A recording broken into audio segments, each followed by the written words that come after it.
Bonsoir, bonsoir, bonsoir. Balandinion, soya chéri au News TV.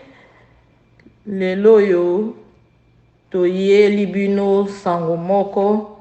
Oyo ezo senga attention na biso ba parents. Vraiment ba parents, il faut tous aller vraiment attentionner na bana.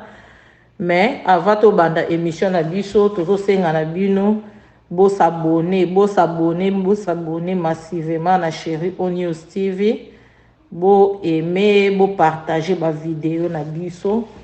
Soki bo aimer et dans la vidéo etikala. Vraiment bo partager. Lelo to koloba kaka na tina ya information moko boye elekeli biso awa esika to zwami tolobi to kotika bino boye te tellement ezo concerner biso nyonso communauté. Yango tolobi non to komisa sango oyo pe na bandeko nyonso eloko nini eleki awa vraiment awa na mboka na biso awa esika to zwami ezali na mwana moko boye ya 7 ans lisolo nazo beta eleki na États-Unis na quartier moko kaka oyo eza voisin na biso quartier ngo babengaka ngo Decatur, quartier Decatur. Mwana moko ya 7 ans aza na ba parents na les deux parents baza vivants, mais le problème est que papa na maman na ba se sépara. Papa akoma na mwasi mosusu. Sikoyo mwana yaza ya mwasi ya 7 ans afandaka epa mama na ye. Il s'est fait que na weekend papa asengaki mwana po basalaka na période ya classe pendant la semaine mwana zalaka epa mama le weekend mwana fandaka na papa na ye. Maintenant papa asengi a passé weekend na mwana comme d'habitude ndeka kezalaka. Mama pe a autorisé mwana kei epa papa. Entre temps papa abala mwasi mususu. Bon, ndeba na bazala kaka mwana kendaka kuna pa papa amesana kuna azope mwa ba camarade na ye. Mwana asengi stepmother na ye, soit en tobenga stepmother nini. Mwasa papa na ye asengi ye abima libanda akende kosakana na baninga. Mama panzimi, OK. Kende na yo kosakana. Sikoyo nde biso nyosuka ba parents tozalaka mwana sengi kendo sakano tiki mwana ake kosako na biseka non ne traîne pas sala autant de minutes après ozonga ko umela mingi libanda te mwana zo sakana pena muninga na il s'est fait que camarade erne ya kolia ekoki atiki muninga na ebisiye ngana kei na ngana ke kolia le temps kaka ya tikali na libanda wana bon soki pa bando ko luka zonga na ndako soki pendenge nini ngana yo to ebite nani driver chauffeur ya ba o basala ka ba delivery ya ba compagnie ya ba o ekenda ko délivrer ba package ndeto sombaka ka ba biloko en ligne wana batu o ba chauffeur ba kenda ko délivrer ba biloko ya compagnie moko boye na s'abstenir kotanga komba compagnie for privacy.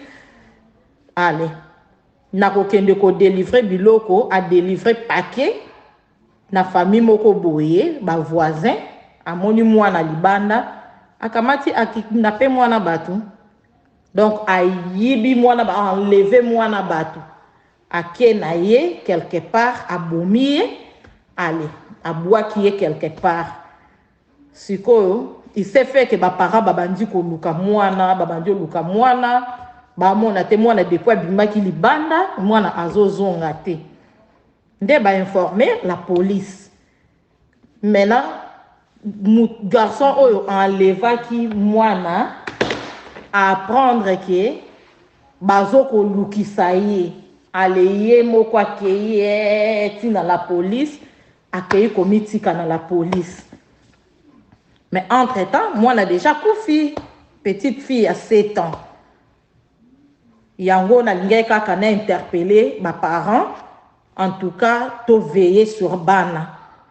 Kokanga bana pe na ndaku, ezape quelque part bien te, mais bana nde basengaka toke sakana libanda toke sakana libanda en tout cas to mi pesaka moi temps en tant que parent to mi pesi moi temps to bimi po bana baza pe na besoin ya kozwa moi moyi bana baza na besoin ya kozwa air fraîche moni banda koza toujours enfermé surtout na poto banda kozanga ba claustra tout ça ezo sala pe quand même bien te air mo esenga pe bana basaka moi libanda bazwa mupepa libanda.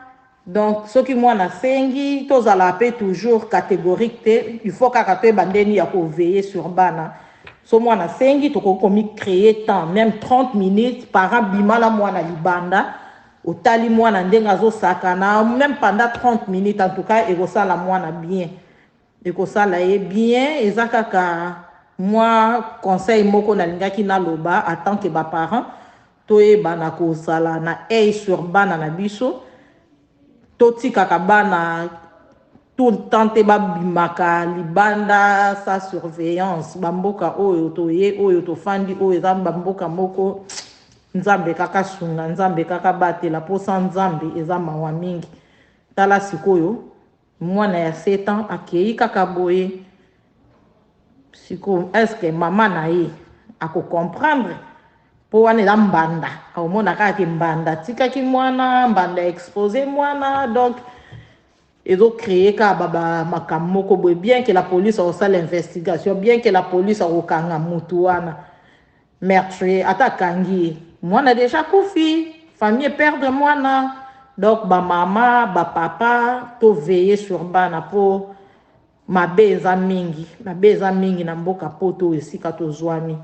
Donc, il y a kaka moins information, to linga ki to meme la communauté, yangwana, bon, na sengi na bino kaka, bo s'abonner, na Chérie O News Télévision, mutu nyos akozwa information oyo, prière ya ko partager, pour na et interpeller, to pe et attirer attention, ya parents moko na biso.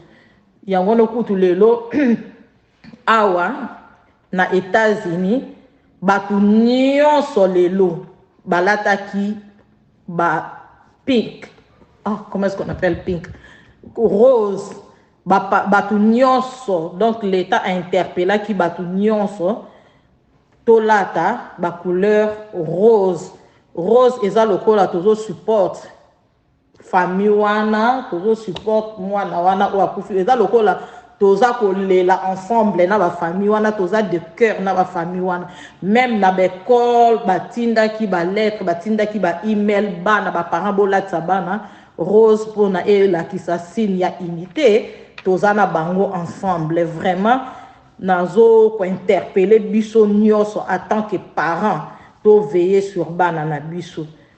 OK to kutani na mbalasima mais bobo sanate ko s'abonner, bobo sanate ko aimer vidéo pe bo partager.